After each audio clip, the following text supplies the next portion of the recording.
somos estudantes do terceiro período de enfermagem no FADOC. Viemos apresentar sobre os eumintos, plateumintos e parasitas. Eu sou a Bruna. Eu sou a Brenda. Eu sou a Dalila. E eu sou a Leidiane. Eu irei iniciar falando sobre os eumintos, mas para isso eu vou iniciar um pouco sobre o assunto. As verminoses intestinais, elas são causadas por meio de eumintos e protozoários. A emitologia é o estudo e conhecimento de endoparasitas vermiformes, os eumintos. Mas afinal, o que são os eumintos? Os eumintos, eles são vermes parasitas que pertencem à fila nematóides, que são os vermes redondos, e a fila dos plateumintos, que são vermes achatados. Eles podem estar infectando uma grande variedade de animais e também infectam os seres humanos. Agora eu irei citar os tipos de eumintos. Eles possuem uma grande variedade, os vermes intestinais, como as lombrigas, e o amarelão, e os que atacam um órgão específico, que é o excitossomo. Agora, sobre isso também eu irei citar falando das infecções. Sobre os eumintos, eles parasitam o seu hospedeiro, se alimentando seus nutrientes, ou seja, eles causam dano ao tecido. As infecções geralmente podem ocorrer quando larvas ou ovos contaminados entram em contato com o corpo através da pele. Geralmente as infecções ocorrem por meio de água ou alimentos contaminados. Também podem ser pego por meio de contatos com solos contaminados e também contato com fezes de humanos e animais contaminados. Eu também agora irei citar os sintomas. Os sintomas em geral dos eumintos, eles podem variar, pois existe uma grande variedade, como eu citei posteriormente. Mas os sintomas mais comuns são dores abdominais, a perca de peso e a fadiga. Agora também eu irei citar como ocorre o diagnóstico do euminto para a pessoa ter uma confirmação se ela está realmente com isso. O diagnóstico ele é feito, a pessoa faz a coleta das fezes e leva para o laboratório para fazer um exame mais aprofundado, no qual vê-se consta se há algum tipo de larvas ou ovos. Constando que tenha larvas ou ovos infectados nas fezes, já inicia meio com o tratamento de medicamentos específicos, que são o antiparasitas. Agora também eu irei citar a prevenção. Como eu citei posteriormente, a infecção ocorre por meio de contaminação, ou seja, a pessoa ingerir água ou alimentos que estão contaminados. Seria uma melhor higienização, ou seja, lavar sempre as mãos corretamente, lavar muito antes de ingerir os alimentos, lavar corretamente os alimentos. Também ter o cozimento correto para também evitar que isso ocorra, adotar prevenções e o melhor saneamento básico, e sobre eumintos é sobre isso. Agora eu vou começar a falar dos plateumintos, que são conhecidos como vermes chatos. Reunindo os animais invertebrados com corpo achatado dorso-ventralmente. O que seria esse dorso-ventralmente? Eles têm faces diferentes, uma ventral e outra dorsal. Para ser mais especificada, que seria costas em cima e barriga embaixo. Eles são triblásticos e assolonados, ou seja, eles não têm cavidade para órgãos e têm simetria bilateral. Esses vermes, eles possuem cabeça. Esses animais, eles não possuem sistema esquelético, respiratório e circulatório. São eucariontes e pluricelulares.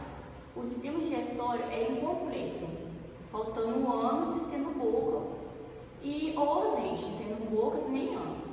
O sistema excretor geral está presente e é bem desenvolvido, por um par de glândulos anteriores associadas a cordões de nervos longitudinais conectados por nervos transversais por toda a parte do corpo.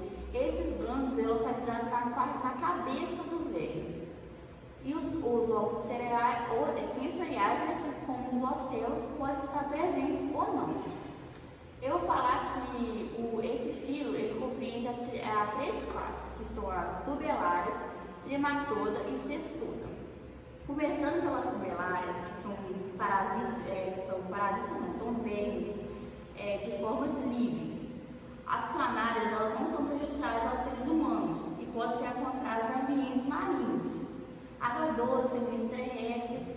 são super importantes para a manutenção do ecossistema, pois elas se alimentam de outros invertebrados e com isso elas são úteis para a eliminação dessas pragas.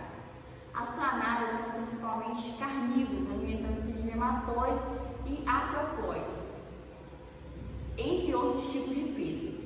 As planárias constituem o grupo mais reconhecido dos leigos.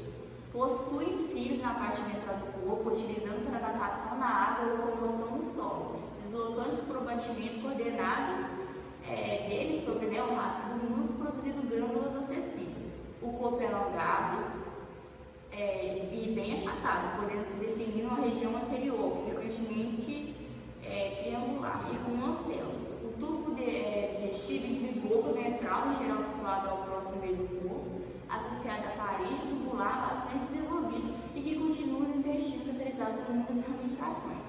Não há ânus. Então, como que eles vão eliminar então as fezes? Essa eliminação dos alimentos será então pela boca. A reprodução desses animais, como que vai funcionar? Eles podem reproduzir por forma assexuada. A forma assexuada será que, se cortar uma planária no meio, você terá 2 planárias. Se você cortar a planária em 3 pedaços, você terá 3 planárias. Já eles também se reproduzirão por forma sexuada. Na forma sexuada vai acontecer o seguinte: uma planária se encontra com outra, eles penetram o pênis uma na outra e acontecerá um fluxo de espermatozoides. Agora eu vou falar sobre o trematoda, que inclui-se muitas espécies de interesse parasitológico, infectando animais domésticos. Na verdade, todos os trematóides são parasitas, atuando como adultos, como endoparasitos de invertebrados,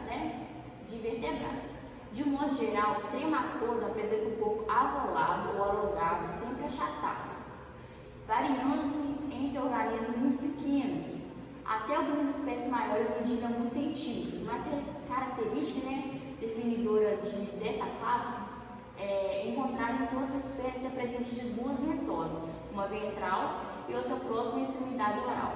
A boca fica na porção terminal do corpo, possuindo grupamentos musculares que podem formar uma faringe.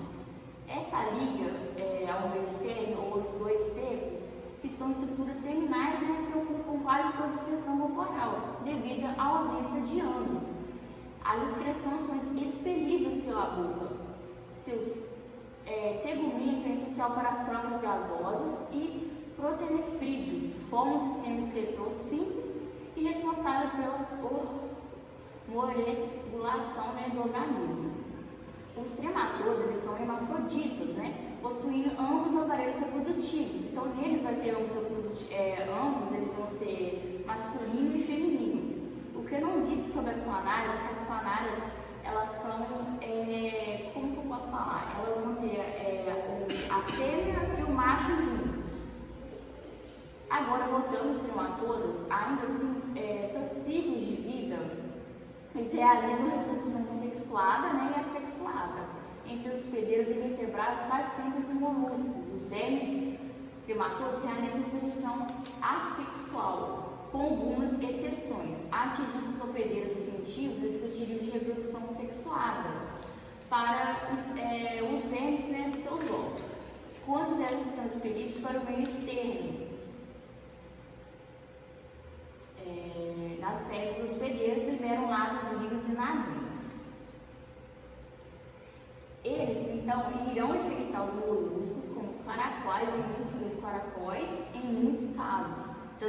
A transmissão ela pode ocorrer por meio ativo ou passivo, com diferença de adaptações à morfologia da larva, se ela não é capaz de perfurar ou penetrar o corpo do hospedeiro intermediário.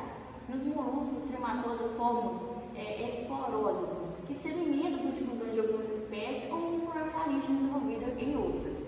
Depois do desenvolvimento de reprodução assexuada poliembrionária, os esporositos formam secárias que são adaptadas para a dispersão do ambiente e encontrarem os seus hospedeiros secundários. Neles, eles se dividem de metacárias, que são cistos somente na vida longa, e a formatura do verme que se reproduz sexualmente só é encontrada no hospedeiro definitivo. Como eu posso falar, devido ao seu ciclo de vida, o trematóide consegue infectar humanos, causando doenças de gravidade variável. Os sintomas provocados podem variar de pessoa para pessoa. A penetração das secaras pela pele pode causar dermatites muito desagradáveis, embora passageiras, circulando pelos capilares sanguíneos após 2 a 3 dias. A secada atinge os pulmões, podendo se a população for muito alta, provocar uma reação chamada de toxopneumonia e quitossômica, que dura 10 a 15 dias. Os adultos vivem na veia do intestino grosso e no fígado, onde pode causar obstrução de pequenos vasos, muitas vezes tal bloqueio, causa alterações no fluxo sanguíneo e leva a uma infiltração linfática na cavidade abdominal que associa a uma hipertrofia do fígado, determinado aparecimento do quadro, referido diretamente como a barriga de água. Ela é assim conhecida, a barriga d'água. Agora eu vou falar sobre a cespoda. As cespodas são as tênues, conhecidas como solitárias. Elas têm um corpo alongado, achatado em forma de cinta, diferenciam os tubulares entre trematoides pela ausência total do sistema digestivo. Então, como que vai funcionar a sua alimentação? Vai ser absorção pela pele. Ela pode estar presente em carne bovina e suína. Em linhas gerais, ocorre o seguinte: no intestino humano como a ateníase, firmemente fixada à parede do órgão através de ventosos ou gancho. Vive a solitária adulta, medindo em média 3 a 4 comprimentos, no caso da tênia sulino, que é na tênia no caso de porcos, e 6 metros se for tênia saginata. Tênia saginata, no caso, seria no boi. Esse verme adulto tem um corpo formado por uma sucessão de anéis que libera a cada evacuação do homem os últimos 3 a 5 deles. Tais anéis são autênticos reservatórios de ovos da tênia, encontrados cerca de 3.000 a 8.000 a cada deles. Se as fezes humanas contaminadas ficam expostas aos ambientes, se passar por qualquer tratamento químico, pode acabar sendo ingeridas por porco nem por boi, no tubo digestivo do porco. Ou do boi, como eu disse. Encapam embriões providos de 3 pares de ganchos que passam a circulação sanguínea e vão ser nela transportadas até se fixarem ao tecido muscular. Infecções severas que podem se localizar no cérebro do animal. Ali encontradas condições propícias ao desenvolvimento e evoluem em estado larval, transformando-se em cisticercos. Quando o humano sabe ingerir essas carnes, suína ou bovina infectada, ele vai possibilitar que os cistísticos, ao atingir o intestino delgado, permitam a formação de uma nova tênia adulta. Após semanas ou meses, esse verme adulto começará a liberar seus próprios ovos, junto com as fezes doentes do ciclo completando-se, o ciclo se completando-se. Pessoas doentes com tênias sulino ou saginata. Na geral, apresentam um quadro de perda de peso, emagrecimento associado a habituais dores abdominais e possivelmente em caso de criança, algumas alterações de comportamento como a irritabilidade, som agitado, ranger os dentes, por exemplo. Agora eu vou dar algumas dicas de como evitar esses parasitas. Primeiro, coma somente carne embutida bem fritos, bem cozidos ou bem assados. Procure comprar casca e selo. Porque, como eu falei, muitos comércios que podem se infectar são por meio de carnes. Então, por isso, você comendo uma carne que está com esse parasita, você terá o parasita em seu intestino. Lave muito bem também as frutas e verduras consumidas.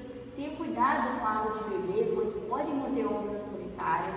Como eu falei, esses ovos eles podem estar nos caracóis. Eles estão presentes, por exemplo, em poços de água e com isso eles vão passar para o humano. Lave as mãos antes da refeição, antes de preparar e comer alimentos, sempre depois de ir ao banheiro. Use corretamente o sanitário, lave sempre as mãos depois de fazer suas necessidades. Não faça necessidade de ar livre, caso seja preciso enterre as fezes, porque esses vermes eles podem estar presentes nas fezes. E com isso, o que vai acontecer? Essas fezes, elas podem estar no mato, por exemplo, o boi se alimentando do capim pode comer essas fezes, por isso ele vai adquirir o parasita e assim vai passando adiante. E se por acaso a criação, por exemplo, de porcos, criam eles chiqueiros. É isso da minha parte. Então, galera, agora eu vou começar falando sobre os parasitas. O que é um parasita? O parasita ele é um organismo que vive em ou sobre outro organismo, conhecido como hospedeiro, que no caso somos nós. E esse parasita ele obtém seus recursos, como os nutrientes, em detrimento do hospedeiro. Alguns parasitas são considerados patogênicos, significa que pode causar doenças nos seus hospedeiros, enquanto outros podem viver em simbiose, ou seja, ambos os organismos se beneficiam dessa relação. Os parasitas eles podem ser transmitidos entre os hospedeiros por meio de contato direto, como quando um mosquito pica uma pessoa e transmite uma doença, ou por meio de alimentos e água contaminadas. A relação de parasitismo ela pode ser encontrada nos mais variados filos e reinos existentes, embora espere-se que os parasitas sejam organismos pequenos, ou até microscópicos. Entre os organismos de domínios diferentes do hospedeiro estão as bactérias, os protozoários e os vírus, que são endoparasitas, que podem até chegar a se alojar no interior das células do hospedeiro. As infecções causadas por esse organismo são chamadas respectivamente de bacterioses, protoses e viroses. Os parasitas eles podem ser classificados de duas formas. Eles podem ser classificados tanto como os endoparasitas ou ectoparasitas. Os endoparasitas eles são os parasitas que vivem dentro do corpo do hospedeiro, que no caso são os protozoários. Os protozoários eles são organismos unicelulares, eucarióticos e microscópicos, pertencem ao reino protista. Eles são encontrados em diversos ambientes, como água doce, salgada, solo e até mesmo em outros organismos, como no trato intestinal de outros animais. Eles são classificados em grupos diferentes, com base nas características, como forma de locomoção em presença ou ausência de certas estruturas celulares, como cílios ou flagelos. Eles podem apresentar reprodução assexuada por bipartição ou cisparidade. No caso, o material genético é duplicado e é separado por polos opostos da célula, que é dividido gerando dois indivíduos idênticos. Eles podem se reproduzir assexuadamente também, por divisão múltipla. O protozoário, após formar muitos núcleos, se divide em muitas células pequenas. E também pode ocorrer a reprodução sexuada dos protozoários, também chamadas de conjugação, semelhante à conjugação dos procariontes, em que dois indivíduos próximos podem trocar o material.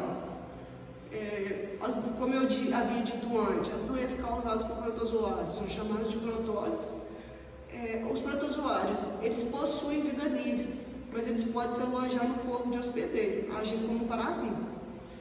E os indivíduos diagnosticados com protoses é maior em países onde o saneamento básico e o tratamento de água são precoces. Agora eu vou estar falando um pouco sobre as doenças. Eu vou começar pela doença de Chagas, que é do parasita Trypanosoma cruzi. A transmissão é que o tripanossoma entra em contato com o sangue, a partir do contato das fezes do inseto barbeiro, com a pele ferida ou com a mucosa do olho, pela ingestão de alimentos contaminados com esse material. E, gente, também tem a malária, que o parasita é o protozoário do gênero Plasmodium. A transmissão é que o plasmídio entra em contato com o organismo humano através da picada do mosquito do gênero Anopheles, popularmente chamado de mosquito prego. Uma vez dentro desse organismo, pode se fixar no fígado ou nas células sanguíneas na forma dos porosóides. A amebíase é um parasita do Entamoeba histolítica.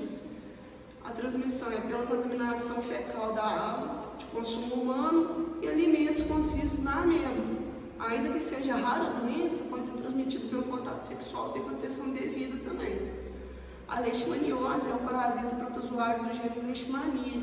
A transmissão é através da picada da fêmea do mosquito pálido do gênero Notisomia. Nós temos também a toxoplasmose, que o parasita é o Toxoplasma candida. A transmissão é através da carne contaminada. Lembra muito do que a Bruna havia falado antes, sobre o assunto que ela havia dito. Então, o taxoplasmose, o parasita do taxoplasma longe, através da carne contaminada. O gado e o porco, por exemplo, pode se contaminar e transferir a doença por meio da carne quando consumida no passado. O parasita se aloja em vários tecidos do corpo, podendo causar cegueira e debilidade mental. E, gente, a forma de prevenção dessas doenças igual a Bruna havia falado também, beber água filtrada, usar repelente, evitar contato direto com os mosquitos, lavar bem os alimentos que são consumidos geralmente crus, manter hábitos higiênicos, como lavar as mãos após o uso do banheiro, não consumir carnes cruas, mal cozidas ou mal passadas. E é sobre isso que eu vim falar hoje para vocês. Olá pessoal, nós vamos abordar agora os ectoparasitas. Os ectoparasitas, eles se fixam na superfície do corpo externamente. Ele vai sugar os nutrientes do hospedeiro. Exemplos, nós temos os carrapatos, nós temos as pulgas, os piolhos, que vão parasitar animais e seres humanos. Eles são seres de espécies diferentes, que vão viver sobre o hospedeiro, na pele, nos pelos. Eles necessitam de alguns elementos para sobreviver. Como, por exemplo, nós temos o piolho. Ele vai sobreviver ao alimentar a queratina do cabelo. Nós temos as pulgas, né? Elas sugam o sangue do hospedeiro. Elas se alimentam também de resíduos externos para conseguir o sangue. E nós temos o carrapatos, o que tem a sua fase ovo, larva, ninfa e outros, com a sua forma de adulto. E após ingerir sangue de um hospedeiro, a fêmea ela vai se desprender do mesmo e depositar milhares de ovos, geralmente no ambiente, e vai morrer logo em seguida. Nós temos também outros tipos de parasitas, como os parasitas oportunistas, né, que são os parasitas que vão se aproveitar da fraqueza do hospedeiro e vai causar infecções, como o fungo da cândida, que significa assim, que a pessoa não tem candidíase, mas ela vai causar infecções físicas em pessoas com sistema imunológico enfraquecido. E nós temos os parasitas simbiontes, assim como a Dalila havia falado, que são parasitas que vivem de forma que vão se beneficiar da relação, como as bactérias, por exemplo, que vivem no trato digestivo humano e ajudam na digestão. Nós vamos falar agora sobre o ciclo evolutivo, que é o ciclo da vida, que vai representar toda a vida do parasita, desde a sua fase inicial, né, até a sua fase adulta, ou seja, desde a sua fase assexuada até a sua fase sexuada.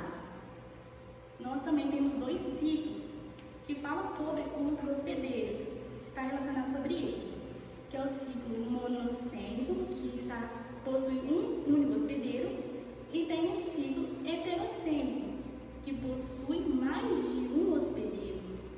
E dentre esse ciclo heterocênico, a gente pode falar sobre os hospedeiros intermediários e os hospedeiros definitivos. Bom, o que é esses hospedeiros intermediários? São os primeiros que têm contatos desde a vida inicial do parasita. Muitas vezes ele vai estar na sua fase larval e vai permitir o desenvolvimento da sua reprodução assexuada. Já os hospedeiros definitivos, ele vai estar ali com o parasita desde a sua fase madura, adulta. Ele vai estar realizando a sua reprodução sexuada. E a gente pode ver que nessa fase é que se concentram os maiores prejuízos por causa dos patógenos que estão dentro do parasita. E a gente vai falar também, abordar sobre os hospedeiros, que eles são vetores. Sim, os hospedeiros, eles são intermediários, né, como a gente fala, que são chamados de vetores, e eles, quando a gente estuda sobre eles, sobre nós humanos, vetores, a gente não vai estudar sobre o parasita em si, nós vamos estudar sobre a doença causada dentro do hospedeiro. Por exemplo, a gente tem o vírus Aedes aegypti, que a gente fala que ele é um vetor do vírus da dengue, né? E que vai ser transmitido aos outros organismos. E é dessa forma que a gente consegue classificar os vetores com a sua função, né? E nós temos dois tipos de vetores. Nós temos o vetor mecânico, que é chamado de vetor paratênico, ou seja, ele apenas transporta o parasita, ele não faz parte do ciclo patogênico. E já o vetor biológico, ele tanto transporta o parasita quanto faz parte do ciclo patogênico. E agora nós temos outras informações que a gente vai retomar, né, o que a gente havia falado. O ciclo de vida monocênico de um parasita, ele vai se iniciar com os seus ovos, com suas larvas, que vão ser depositados em lugares que o hospedeiro tem fácil acesso. O hospedeiro ele vai ingerir, vai abrigar os parasitas que vão se proliferar no interior do seu organismo e pode causar sintomas da doença característica. E também nós podemos falar que o hospedeiro ele pode eliminar os ovos, as larvas, através das fezes, através das secreções, que assim eliminando, o parasita ele vai infectar outros hospedeiros. E através de carne do hospedeiro intermediário, né? E nós vamos poder falar também sobre a transmissão, né? Que ela vai variar de acordo com o parasita e com a sua forma de interação com o vetor intermediário. Quando houver, por exemplo, algumas doenças parasitárias que vão ocorrer através da ingestão de ovos, de larvas, né, vão ocorrer as infecções, né, após a interação do vetor. Por exemplo, nós temos as picadas. O vetor vai ser um inseto. Nós temos as mordidas. O vetor vai ser ou um cão ou um gato. E é importante a gente saber que uma infecção ela só vai ocorrer através do contato direto do parasita com o seu hospedeiro definitivo. E às vezes se dá sobre a influência do hospedeiro intermediário, que é o vetor. É isso. Alguma discussão, alguma coisa? Não, como foi vista, a maioria dessas doenças são, se fosse abordadas, mais práticas assim, de higiene, né? Se fosse o caso, assim, como parasitas. Lógico que alguns são distintos, né? Como a malária, né? São por meio do mosquito. Mas se fosse adotado mais prática de higiene, como foi citada, a pessoa deve ter a higienização correta das mãos, lavar corretamente os alimentos, ter o preparo seco do cozimento também é muito válido, né? Sim, até a parte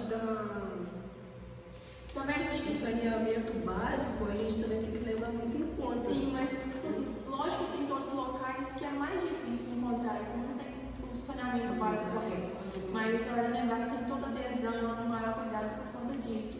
Tem que também ter cuidado das demais doenças, né? Como a gente citou, a doença de Chagas, ela pode até se tornar uma doença crônica caso não tenha um tratamento correto, né? Não esquecer que vão lembrar e evitar, sempre que ocorra futuramente algo pior, né? Como foi, né? Sempre cuidando, buscando melhorias no caso, né? Como a gente falou, de higienização e adesão melhor para saneamento básico. Sim. E também a gente vai estar largando o material no fim desse link. Tipo assim, explicando